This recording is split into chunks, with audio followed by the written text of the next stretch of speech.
We just saw the best debate we'll get in this election cycle. And it doesn't matter. Do it to him, Alright guys, welcome back to World Consciousness. It's Wes Brown. Ervin Bryant. I want to thank DJ for making our beats. At DW Made That on social media. Follow us on social media on Facebook, Instagram, Reddit, Tumblr, at Kinda Woke, period or dash in between. Go ahead and hit us with a like. Go ahead and hit us in the comment section. How do you think this debate went? Who won? Kamala Harris, Mike Pence, or The Fly? But let's get to the quick review. Hot take, fresh off the press. We just watched it. What did you expect going in? Alright, so this are our expectations. We got 3 of them basically, right? Yeah. We thought Kamala would do some mom jokes, right? So, yeah. I expected some Pokemon go to the polls. Yeah. We thought that she would, do that line she did with Joe Biden, which said that girl was mean about the busing, right? Which was a line that worked on Democrats very well.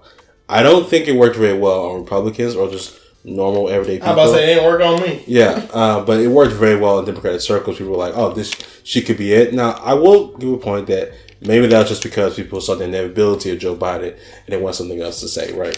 Point number 2, we thought Pence would be polished, Joe Biden but better, right? Pence seemed to be very polished, very much so. The same radio pundit that we've known from days before. He's here. Point number 3, we thought was going to happen. A lot of Christianity and nationalism for Mike Pence. Talking about abortion, talking about Democrats hate America, maybe throwing at Democrats who want there to be violent rioting and looting, right? Yeah. We saw that. Call me Raven, someone. Because, every time it's reliable, you know what I'm saying? White Jesus said, get my name out your mouth. And Mike Pence said, no.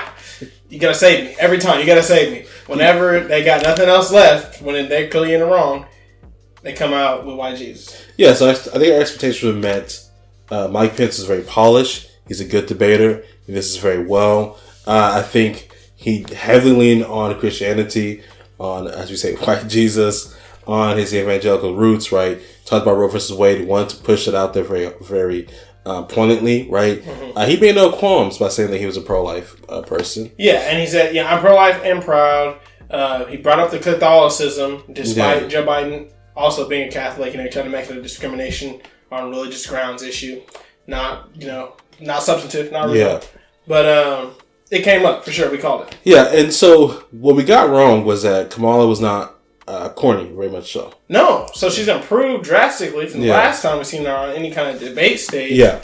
There were predictable aspects in that she tried to make it more lively. She tried to be not combative, but to be to provide some clash and some exciting clash. And she actually did it far better than she's done before. Yeah, I said she's going to be prosecutorial and how she's going to prosecute his record. I don't think she did a very good job on doing that. No. I think she did her best. I think what she tried to do was that instead of going at Mike Pence, nudge him a little bit, say he didn't answer the question, flip and reverse it, look at American people, and tell them how it is at home, A solid strategy. Yeah.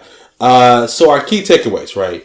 Your key takeaway first. What is the main thing, if you had to write a headline for New York Times about this debate, what is the main thing you take away from it? We just saw the best debate we're going to get. Yeah. And it doesn't matter. Unfortunately, these are two effective politicians. I'll give them that. Yeah. Both of them are, they got to where they're at. And they showed us their powers. But it's a vice presidential debate. One of them is a woman, a black woman. The moderator was a woman. The respect was not dealt out to these people. Yeah. And so not only was the points where we could have really pushed into something deep avoided by both candidates dodging questions, one candidate being disrespectful. They're both vice president, and they don't sway elections unless one of them bombed. Mm-hmm. Nothing's going to change. So both of them did well, and so status quo is maintained. My key takeaway: Mike Pence will be president one day. That's my key takeaway. Mike Pence was butter, right?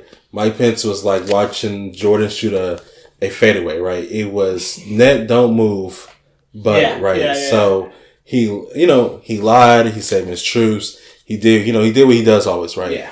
But there's a reason why people forget why Ronald Reagan and George Bush Sr. right won elections. There's a reason why people forget that George Bush Jr., right, won elections, right? At the end of the day, he made you feel like you were at home. He made you feel good. And people kind of forget about that because when they see Donald Trump, the reason why the Republican Party does well in elections many times, well, back in the day, definitely, was that they could put people at ease and make people kind of not listen anymore, and just be like, they're for taxes. I don't really like abortion.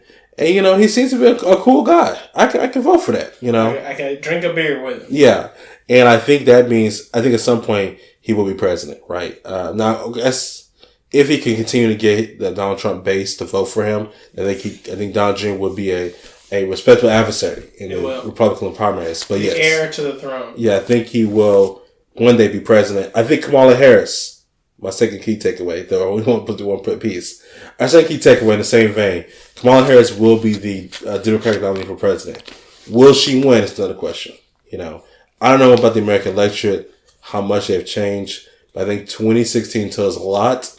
And I worry about some of those issues still being there, right? The sexism shows. Yeah, it does. And I wonder how she would do in Michigan, Pennsylvania, those places, right? Okay, so key moments of the debate, right? We all saw The Fly, so people are going to talk about that, right? But it's a conspiracy, #Flygate. They're trying to distract you from the truth. But key moments of the debate for you. Key moments were, dare I say, when Kamala Harris's record with black people being sent to jail, being convicted in California was brought up. She did not answer for it. I don't think it's that big of a deal as a voter. She did what the law had her to do. She's reform-minded now. This is what we got. Yeah. But the fact that she couldn't answer for it is going to be a vote against her in public discourse. Yeah, it's going to be something that the Trump's campaign and Russian bots together have been looking at to get black people, especially young black people, not to vote for the Joe Biden ticket. And one of the things is to say, well, Joe Biden is 94 Crime Bill Joe, and Kamala Harris is Comrade Kamala Harris. She put black people in jail left and right. Is this your king? And so you want to vote for, right? They don't think those people are going to vote for Donald Trump. But as long as they don't vote at all, that's the goal, right? My key takeaway. I think there was 2 points for each candidate, right? The main point for Kamala Harris was when she wouldn't answer on court packing. And Mike Pence did a good job in holding her feet to the fire, making her try to answer that question. She would not answer it. She would not say yes or no. And that really becomes the issue because as a conservative, as a Republican, I can just sit there and say, they want to pack the court, make it like 10, 15 people, right? And even if you don't like the fact that Amy Coney Barrett is going to be Justice Barrett and they're happening 27 days from election, even if you bring up Honest Abe, right? At the end of the day, you could be like, look, you may not like what we're doing. It's still only 9 justices. It's still kind of regular. But imagine if they put 15 people on the court, right? They want to go nuclear. Yeah, we're not going to do that. Yeah. We'll steal a justice, but we're not going to go that far. Yeah. And then I think Kamala Harris' a key moment was when she held his feet to the fire on coronavirus, right? So time and time again, she made him answer his record for that. And all he could keep going back to is the fact that we shut down travel from China. Wasn't else really he could talk about. She tried to hold his feet to the fire on that. Now, again, this man is butter. So an eel. Yeah, he's an eel, and he took that and kind of was like, but American people, you guys are so amazing, you guys are so great. Right? You guys have really been weathering this storm, and a couple of you died, but the rest of you are real strong, and I appreciate you for that. Yeah, and so he did a very good job. If you wanted to hear a reason to vote for Trump, you got it. Mike Pence gave you a very good reason to vote for Trump, right? If you were already leaning that direction, if you thought about staying home, he made it very easy for you, right? Though I think all his goodwill will be undone the next time Donald Trump goes on stage. One last thing on key takeaways on the Pence side. So, I said a failure of Kamala Harris, and I don't believe they did equal performances. I believe Kamala outperformed him. But so to comment on him equally negatively, the disrespect, I said it before, to our moderator and to our opponent. The Republican Party, the Trump-Pence ticket, is a disrespectful ticket. That is not a surprise. Yeah. But I think what will be telling and we're doing this in the night of debate, so we don't know, is the media narrative and contextualization of their respect for the process, democracy, and particularly Pence and the audience of these two women who gave him the best that they could as far as respect, and especially the best moderator I probably ever seen in my lifetime, who really tried to hold him to, and it was all very civil, all very polite, hold him to his time constraints, and he outright denied as if she wasn't there. So I believe that going forward will be a forecast of whether or not like a Kamala, can be the president of the United States, in the foreseeable future, is whether or not we can kind of wrap our minds around the fact that we should be more respectful to each other. Let me say something that might get me canceled. I don't think people. Well, not my. It's not cancelable. I don't think people cared about disrespect. I don't think regular average Americans saw it as disrespectful. Right? They're like, well, people talk over the moderator all the time, and because as a woman, you're saying it's disrespectful. But I didn't see that way. He's just a politician is what they do, right?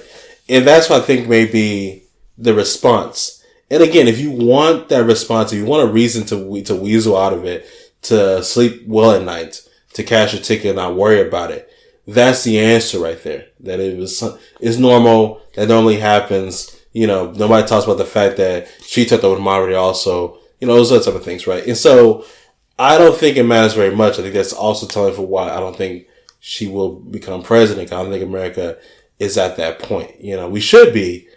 I don't think we are, right? Now, our conclusion, right? I think our main conclusion is both that this debate won't matter in the long run, right? That we still have the same parameters of debate. I think, though, that is a problem for Mike Pence and the problem for the Donald Trump's campaign. Actually, it may not be a problem for Mike Pence if he's become president one day. Yeah. He could be like, man, I wasn't the captain of the ship. I was lieutenant, and I did what a good lieutenant does. Yeah. But for Donald Trump's re-election campaign, I think that they're behind. They had to move the needle, at least move the needle at least 1 or 2 points. I don't think they did a good job doing that. Okay. Question for the audience. Relatively conscious question. What do you think will happen next go around? Does this tell us what's going to happen in 2024? Are you even concerned with it? Let us know in the comments. Thank you guys for watching. My name is Clarence Brown. Ervin Bryant. This is Relatively Conscious. Do it to him, G.